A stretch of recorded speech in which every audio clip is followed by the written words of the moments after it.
almost every type of food. You've probably noticed it on your grocery bill.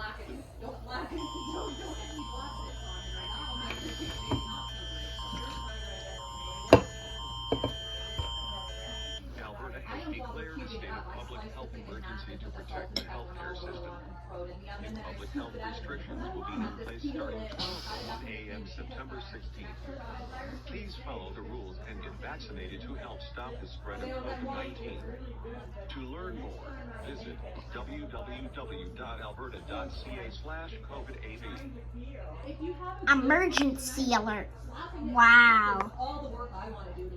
COVID-19 state of public health. Food inflation wasn't